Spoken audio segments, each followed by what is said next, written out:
The Wind and the Willows, Part 3. The Fireside. The golden light of the long afternoon has finally begun to fade. The lazy hours on the riverbank are coming to a gentle close. You are still lying on the soft moss, looking up through the canopy of the willow trees, but the quality of the light has changed. The bright, sharp yellow of the sun has melted into a soft, hazy violet.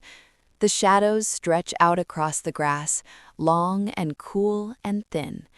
The air, which was warm and thick with the scent of clover just an hour ago, now carries a faint chill. It is the breath of the evening. It smells of damp earth, rising mist, and the green secrets of the river. It is a signal that the day is done. It is time to go home. There is no rush to leave. There is no urgency in your movements. It is simply the natural rhythm of things. The sun goes down and the body seeks warmth. The day ends and the spirit seeks rest. Slowly and with a heavy sort of contentment, you sit up. You brush a few stray blades of grass from your coat. You stretch your arms above your head, feeling a pleasant stiffness in your muscles. It is the good, honest tiredness that comes from fresh air and doing nothing at all. Beside you, the water rat begins to pack away the remains of the picnic.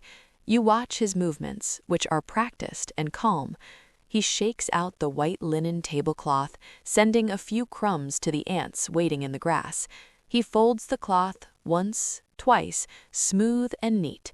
He places the heavy stone bottle back into the wicker basket.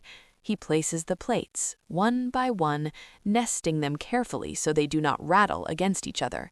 He fastens the leather strap of the basket. The day is packed away. You stand up and walk down to the water's edge. The river has changed too. It is no longer the sparkling, dancing thing of the morning. Now it is a smooth, dark mirror. It moves silently, sliding past the bank with a quiet, powerful grace. It reflects the darkening sky, turning from blue to indigo to black.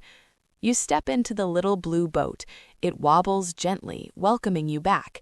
You sit down on the cushioned seat, and you wrap your coat a little tighter around your shoulders against the evening breeze. The rat pushes off from the bank, and the boat drifts out into the center of the stream. He takes the oars. The rhythm begins. It is a slow, steady heartbeat that carries you home. You are moving upstream now, against the gentle current, but the movement is effortless.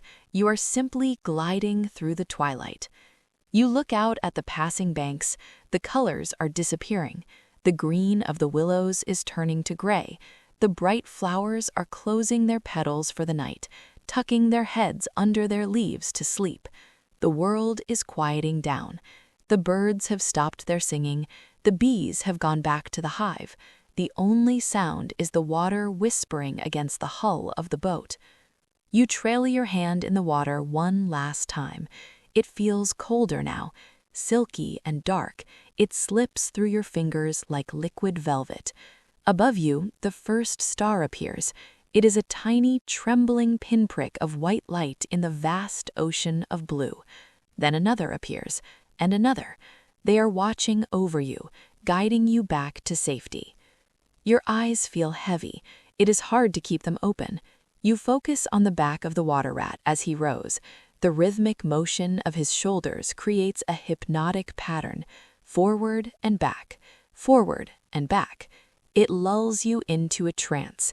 You are floating between two worlds, the world of the day, which is behind you, and the world of dreams, which is waiting ahead. And then you see it. Ahead on the right bank, just above the waterline, a warm orange glow spills out onto the dark river. It is a square of inviting light. It is the window of the river bank house. It calls to you. It promises warmth. It promises safety. It promises deep, uninterrupted sleep. The boat slows down. The rat guides it skillfully toward the landing stage. The water churns softly as the oars drag to a stop. The boat kisses the wood of the dock. You have arrived. You climb out, your legs feeling heavy and slow. You take the wicker basket. You walk up the short path to the front door. It is a round, heavy oak door, built to keep out the cold and the wet. The rat reaches for the handle. The door swings open. You step across the threshold, and instantly the world changes. You have stepped out of the cold, vast night and into a warm, intimate embrace. The air inside the burrow is thick and still. It smells of wood smoke, old leather, dried lavender, and beeswax. It is the smell of home. The rat closes the door behind you. The sound of the wind, the sound of the river, the sound of the night, it is all shut out. You are sealed inside. You are safe. You look around the hallway. It is a clutter of comfort. There are muddy boots lined up by the wall. There are fishing rods and old umbrellas standing in a pot. There are heavy wool coats hanging on pegs. It is a house that is lived in and loved. You take off your shoes. You place them by the door. You leave the dirt of the outside world right there. You do not need to bring it in with you. Your socks sink into the thick hand-woven rug on the floor. It feels soft and warm under your feet. You walk down the hallway, your hand trailing along the smooth wooden paneling of the walls. You can feel the grain of the wood under your fingertips. You enter the parlor. This is the heart of the house. It is a low room with heavy beams across the ceiling. The walls are lined with bookshelves that reach from the floor to the ceiling. They are packed tight with old friends, books with leather spines, maps with curled edges, and treasures found in the mud. But your eyes are drawn to the center of the room, the fireplace. It is a wide stone hearth, blackened by years of use. A fire is already laid there, waiting for you. You watch as the rat strikes a match. A small flare of yellow light illuminates the room. He touches the flame to the dry kindling at the base of the stack. For a moment, nothing happens. Then a tiny curl of smoke rises. Then a small tongue of orange flame licks at the wood. It grows, it spreads, it catches. The dry wood snaps softly. The fire comes to life. It is a living, breathing thing. It dances and twists, painting the room in shades of amber and gold. The shadows on the walls lengthen and shorten, dancing in time with the flames. You walk over to the large armchair that sits directly in front of the fire. It is an old chair, covered with soft, worn velvet. It looks like it has been waiting for you all day. You turn around and sit down. You sink into it, down, down, down. The chair groans softly as it takes your weight. The cushions mold around you, supporting your back, your arms, your head. It holds you like a hug. You reach for a heavy wool blanket draped over the back of the chair. You pull it over your legs. You tuck it in around your waist. It is heavy and thick. It presses you down into the chair, grounding you. Now there is nothing left to do. The journey is over. The boat is tied up. The door is locked. The fire is lit. You stare into the flames. Look at the colors. The deep, glowing red of the embers at the bottom. The heart of the heat. The bright, cheerful orange of the dancing flames in the middle. The faint, ghostly blue at the very tips, disappearing up the chimney. Listen to the song of the fire. It is a white noise that clears your mind. It burns away the thoughts of the day. It burns away the worries of tomorrow. There is only this warmth. There is only this light. You can feel the heat radiating out from the hearth. It touches your toes, warming them through your socks. It touches your shins. It touches your hands, resting heavily in your lap. It touches your face, smoothing out the lines of tension in your forehead. Your eyelids feel incredibly heavy now. They are like lead weights. It is too much effort to keep them open. You let them drift half shut.